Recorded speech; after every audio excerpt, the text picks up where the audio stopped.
한편의 설교라고 했는데 바울이 오늘 이 사도행전 13장에 있는 말씀을 통해서 한편의 설교를 하십니다.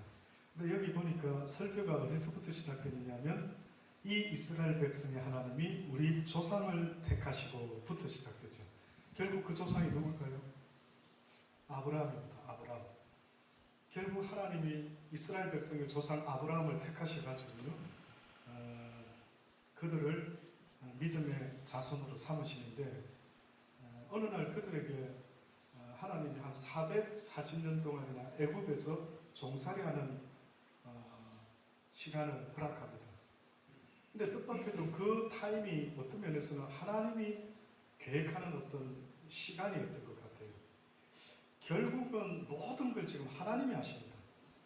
그러니까 성경을 우리가 보면서 깨달아야 되는 것이 있다면, 하나님이 뭘 하려고 저렇게 애를 쓰시는가? 하나님이 뭐 때문에 저렇게 이스라엘 백성을, 아브라함을 택하셨으면은 그저 종살이 하지 않도록 하셔야 되는데 굳이 애굽에 종살이를 시켰단 말이에요. 구약의 모든 이야기는 어떻게 보면 신약에 또 나아가서 하나님 나라의 그림자다라고 분명히 말할 수 있어요. 그림자. 저와 여러분이 사는 이 세상은 리얼한 영원히 살아야 될 하나님의 나라의 그림자다라고 성경은 그렇게 이야기를 하고 있습니다. 그럼 보세요. 한번 그 어떤 그림자인가 보세요. 분명히 아브라함은 노예도 아니었고 자유인이었죠. 근데 어느 날 아브라함의 후손들을 하나님의 뜻 가운데, 계획 가운데, 주권 가운데 애굽에 종살이를 시키는데 얼마 동안? 430년 동안 종살이. 그러면 그 민족이 없어져야 정상일까요? 없어지지 않는 게 정상일까요? 없어지는 게 정상입니다.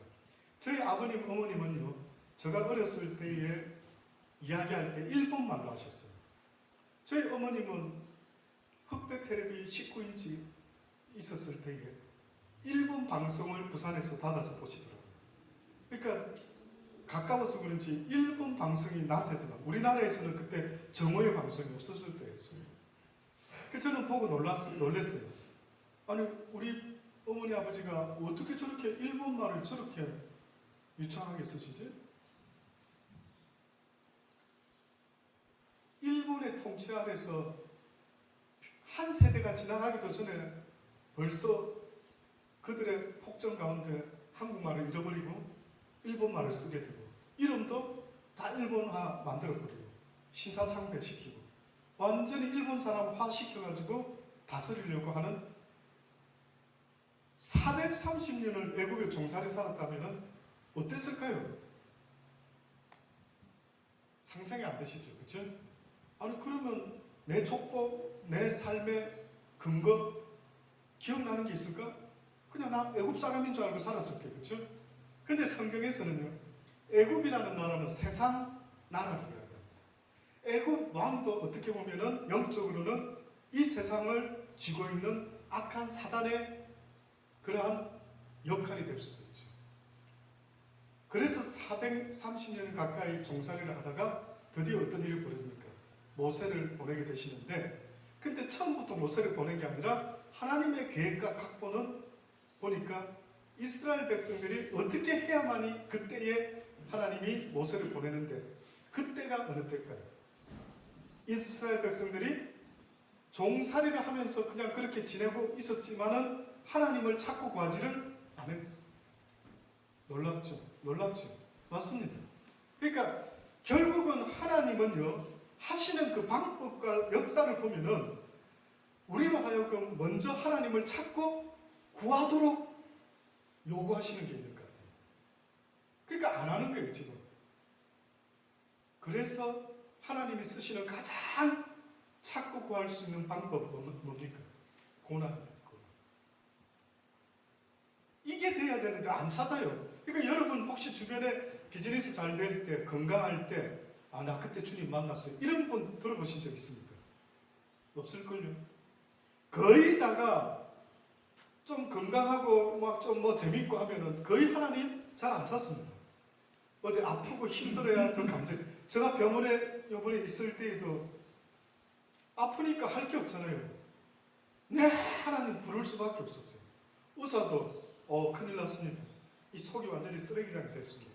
이 투석해야 되고 뭐 잘라서 이식할 수도 있고 이거 이번에 그 스페셜 닥터 만나서 엊그제 이야기를 하는데 unusual하다. unusual. 이용우를 하는 환자는 도무지 자기가 봤을 때 unusual하다. 이거 무슨 어떤 룰이 맞아 떨어져야 되는데 왜 갑자기 그랬다가 또 갑자기 내려왔다가 뭐 결국은 제가 아파보면 늘 느끼지만요. 아플 때는 어디다 부르짖을 데가 없어요. 아내도 남편도 의사도 결국은 하나님께 부르짖을 수밖에 없더라고요. 그래서 아마 하나님이 성경에 쓰신 것은 고난이 너희에게 유익이라. 고난이 주는 유익이 뭘 것 같습니까? 그렇죠? 고난이 뭐가 유익인데요? 고난일 때 어떻게 하면 유익이라고요?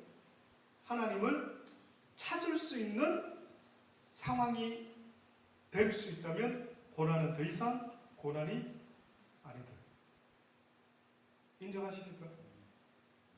이게 참 세상 사람은 이해 못하죠. 세상 사람들은 고난은 싫다, 무조건 평화와 행복 추구하는데 뜻밖의 하나님은 우리에게 고난이 유익이다. 왜냐? 지금 여러분이 시한부를 안 살고 있기 때문에 인식을 못하기 때문에 그렇습니다.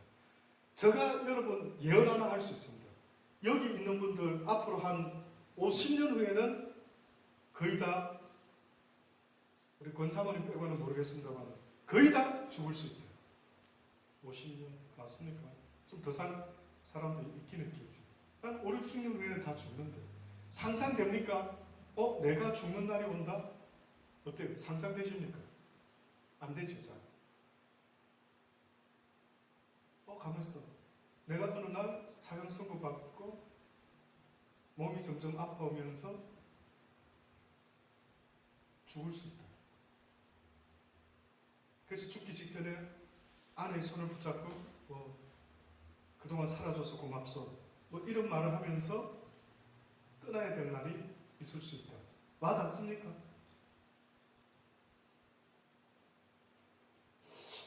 상상이 안 될 것 같아요. 제가 볼 때는. 상상되시는 분? 우리 송상모가 손 들었는데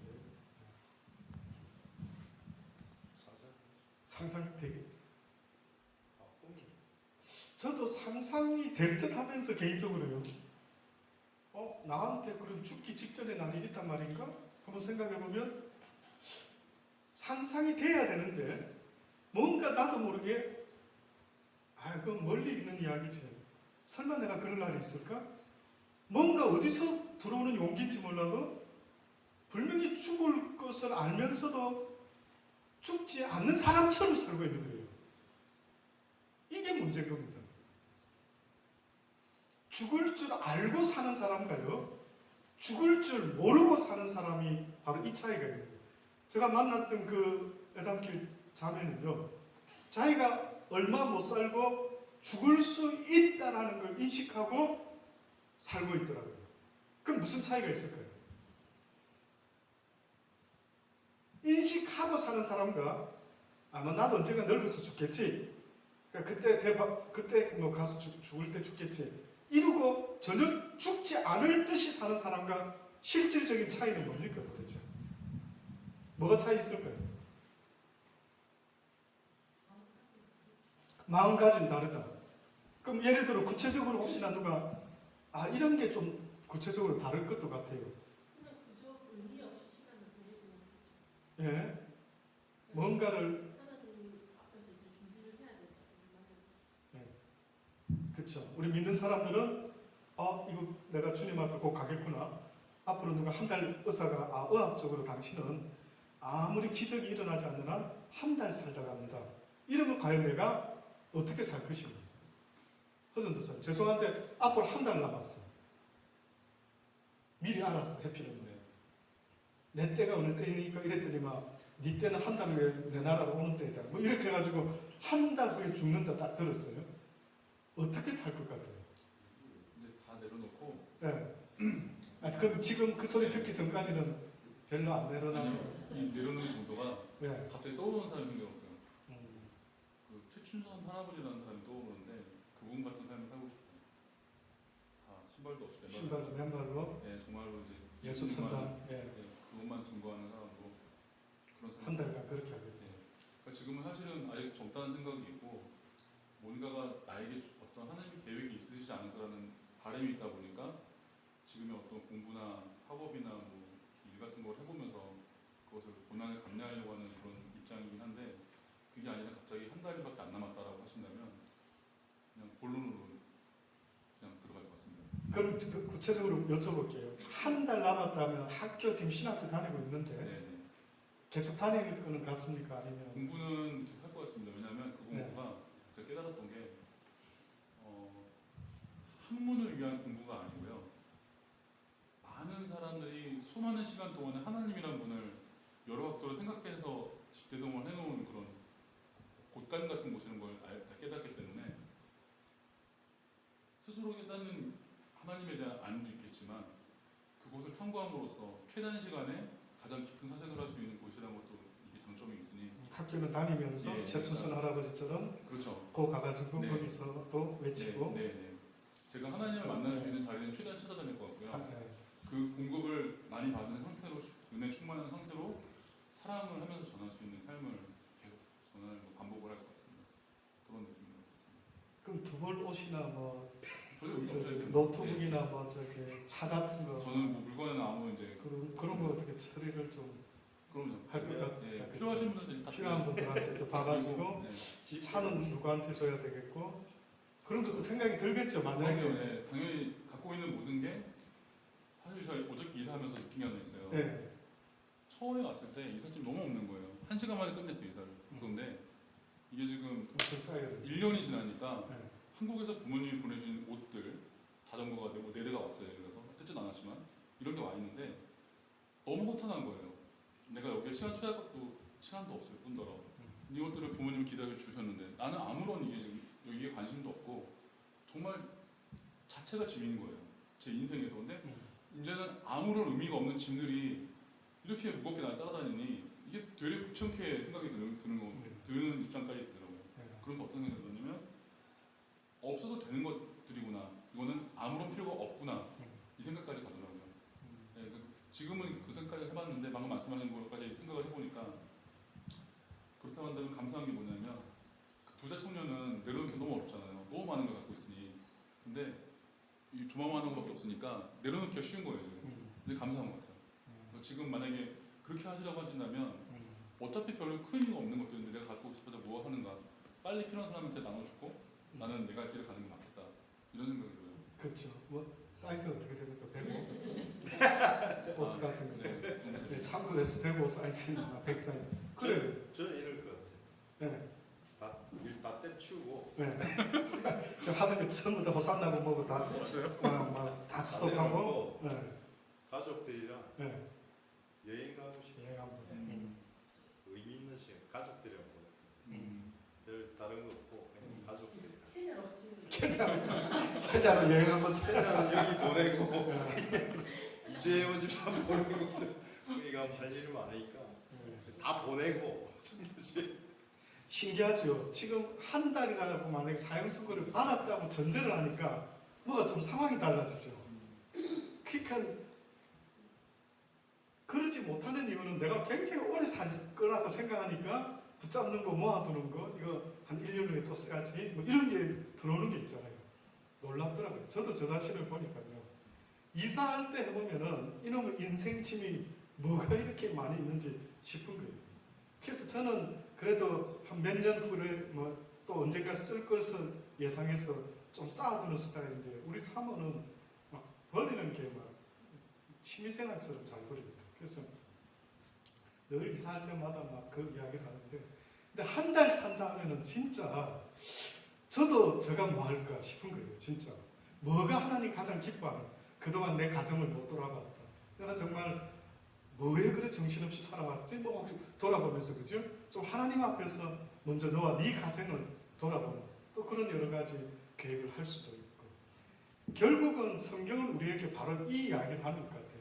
예수님도 이 세대가 떠나기 전에 내가 다시 올 것이라 했죠. 그러니까 사람들이 시간적인 개념인 줄 알고 아니 이 세대가 그럼 빨리 다 팔고 주님 나라 오시는 것 같다 했는데 그게 1000년이 지나고 계속 지나는 거예요. 그러니까 아니 어느 때 도대체 그럼 주님 오신다면 어떻게 보면 그 시간의 개념은 너희들 알 바가 아니다. 어떤 면에서 한번 잘 생각해 보세요.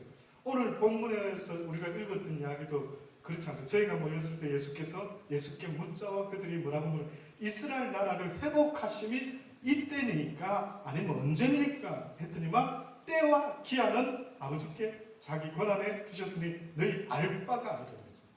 그럼 결국은 크리스찬의 믿음이라는 것은 오늘이라도 주님이 나를 불러가시면 후회 없는, 그렇죠? 아버지 앞에 섰을 때에 전혀 후회 없는 모습으로 서야 된다. 어느 교회 집사님이요 죽어서 천국을 갔답니다. 죽어서 천국을 딱 갔는데 어느 장로님이 죽어서 천국 갔답니다. 그래서 이제 가니까 정문에 예수님이 딱 서 계시는 거예요. 그 예수님이 아들아 수고했다. 여기 천국이다. 아유 예수님 감사합니다. 마중 나와 주셔서. 자 들어가기 전에 우리 여기서 간단하게 식사 한 그릇 하고 들어가자. 여기 또 중국집이 있단다. 그러니까 이 장로님이 와 예수님 세상에 천국에도 중국집이 다 있습니까? 있다. 먹고 싶은 거 가서 한번 먹고 가자. 그 중국집에 갔답니다. 그 중국집에서 이제 뭘 시킬까 이렇게 보니까 그게 딱 써져 있는 팻말이 하나 있는데 주는 대로 먹는 곳이라고 써져 있더라고요. 그러니까 내가 선택할 수는 없대요. 살아온 삶에 따라 그 중국집에서 정해져 있답니다. 뭘 먹을 자격이 있는지. 근데 그 장로님이 딱 보니까 자기 교회 김집사가 딱 앉아 있는 겁니다. 근데 김집사가 뭘 먹는가 이렇게 보니까 탕수육을 먹고 있었대요. 근데 이 장로님은 혼자 생각하기를 저 우리 교회 같이 신앙생활 했는데 제 양반이 탕수육이면 나는 팔보채나 뭐 좀 그런 게 나오겠지 이렇게 기대를 했더라고요. 근데 짜장면이 나온 겁니다. 그러니까 마음이 조금 상했던 거예요. 그래서 약간 예수님한테 컴플레인을 합니다. 예수님, 내가 그래도 교회 장로였고 저기 김 집사보다는 좀 그래도 내가 굉장히 일을 많이 한 것 같은데 김 집사는 탕수육 먹고 나는 짜장면일 거야. 이랬더니만 아들아 아무 소리 하지 마라. 최 목사는 지금 짜장면 배달 갔다 이렇게 보는 교회 목사 이야기를 했던 것 같아요. 그러니까 어떤 면에서 하나님의 기준은 전혀 우리 생각하고 다른 거예요. 직책, 직분 이런 게 아니라 그가 하루를 살더라도 어떤 마음 자세로 하나님 앞에서 신앙생활을 했는가 그게요 하나님 보시는 기준이더라는 거예요. 성경은 말씀하고 있습니다. 그래서 지금 오늘 방금 읽었던 말씀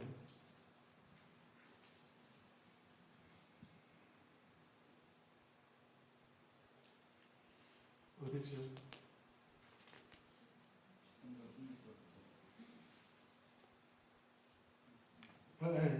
사도행전 13장. 예. 자 보십시오. 이들이 이 지금 설교를 하는데 지금 조상을 아브라함을 택하시고 애굽 땅에 나그네 되었댔죠. 근데 이 나그네 되었을 때 430년 동안 그나마 종살이 하도 그냥 먹고 사니까 괜찮았습니다. 근데 하나님이 우리를 찾고 하나님을 찾게끔 만들려고 하는데 어떻게 찾게끔 만드는가 보니까 목마른 사슴이 시냇물을 찾듯이 여호와를 찾게 만드는데 그들의 삶이 막 힘들어지기 시작했죠. 그러니까 너무 힘드니까 그때서야 하나님을 찾고 하나님은 기억된 바 되었다라고 하시면서 모세를 보내줬던 겁니다. 그러니까 결국은 이 땅에서요.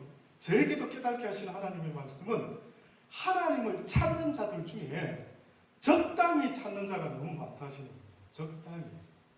정말 애쓰고 힘써야 될 때는 안 쓰고 하나님을 찾고 구할 때는 애쓰고 힘써야 되는데 그거는 별로 그렇게 하지 않고 돈을 벌 때에는 진짜 목숨 건 애씀이 있더라고요.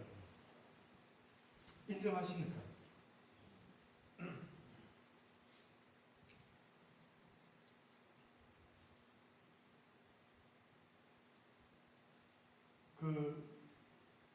러시아의 문학자이자 노벨상 수상자인 솔제니친이라는 사람이 있습니다.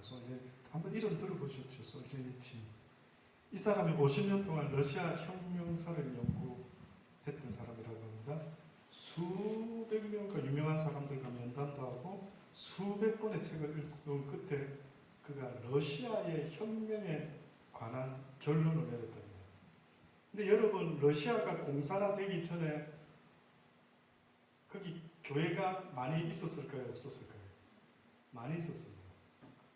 평양에 공산화되기 전에, 김일성이가 통치하기 전에 한국의 예루살렘이라는 교회가 평양에 있습니다. 아십니까?